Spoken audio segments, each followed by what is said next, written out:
So will we start with a couple of the common entries, and Yeah, maybe Richie, the sidekick carry is probably the handiest place to start if you want to jump into that one first, perfect. and we'll launch off from there. Yeah, so why is this one of the most common ones first off? Well, first of all, most people will carry their stance in either the half-facing or the side-facing position. It's very rare that somebody carries their stance in a full-facing position.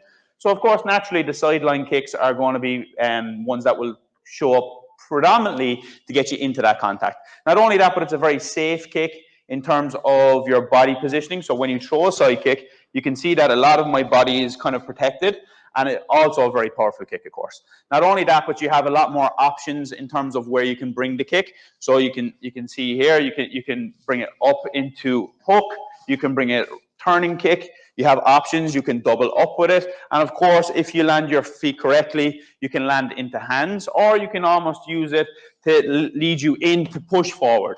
And of course, if anybody tuned into last week's session on Fight Chat Friday, we've seen Julio's variation of maybe linking it with what we call like a springboard step as well. So he might go one and then drop and carry that to get to another bit of contact. So he actually uses the same shot twice.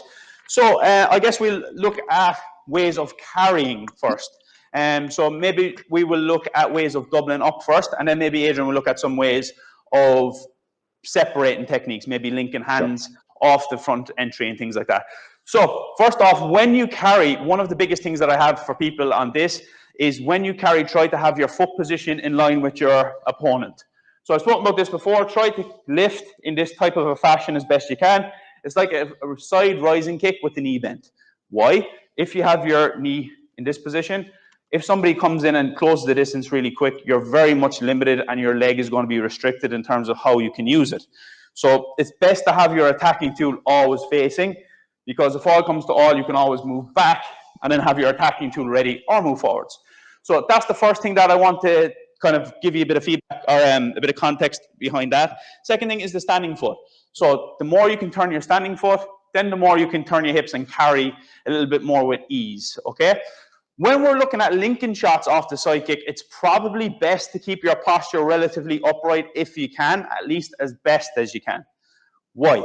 If you lean a lot on your side kick and you carry like this, first off, it's going to be very hard to carry. It's going to take a long time because you don't have your center of gravity. You're almost dragging your center of gravity with you. Second of all, you then have to transition your body weight from leaning back to coming up to be able to transition to another technique, whether that's going into like another technique, or Adrian will show us later, of dropping the leg to move forward. There's that half a second delay, which top athletes will exploit if you have that big delay. So maybe that's a different thing that we need to look at, maybe the flexibility and the strength there as well. So that's maybe a different topic for a different day. Otherwise, we're looking to really push off this standing leg with short, quick, snappy steps. Kind of relevant to the point I just made. If you make big, massive steps, then your center of gravity is going to be very much behind you. We want to move forward quickly so we can link up shots quickly before our opponent has an opportunity to move or evade or whatever.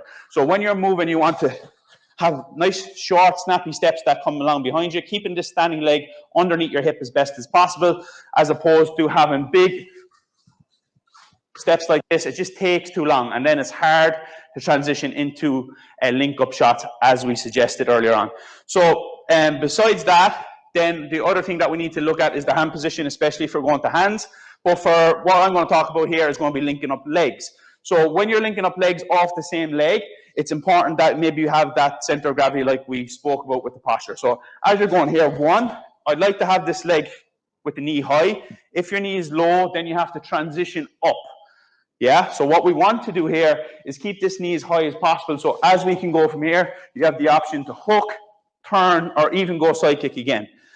So that's one of the things that you need to be aware of, is hand position and knee. So you want this type of position as best as you can. So then as you carry, then you can shoot. When you do your final kick, try not to be kicking to get to the contact. You want to carry. So there's a difference between carrying and then kicking at the end of it versus kicking. And if you kick, your partner or opponent is going to be gone very, very quickly. So you don't want to be wasting that. So my suggestion Keep everything nice and compact. Keep your standing leg underneath you. Small, quick, snappy steps, and then you carry to contact. When you're ready to kick, then kick. And then the other principle that I want to just speak about is kick, don't flick. So a lot of time, people will almost like flick the legs out, but you want to kick. Yeah, so if it's like here, you want to kick and use the length of your leg. Yeah, you don't want to just be flicking the shot. Because the distance of the shot then is reduced, and that's not what we want to do if we're looking to transition into multiple shots to build combinations and things like that. So maybe just pick one or two principles that maybe stood out to you there and said, okay, maybe that's not something I'm doing, but will really help me. And just try to link up some shots of your own here, and maybe just mix it between 3 steps, 4 steps, 2 steps, whatever, of just carrying into contact and then shooting at the last one without dropping the leg. And of course, if you want to, if you really have to, you can. And it gives you a nice little, Julio Carlos is fantastic at this, of just getting that like springboard as well.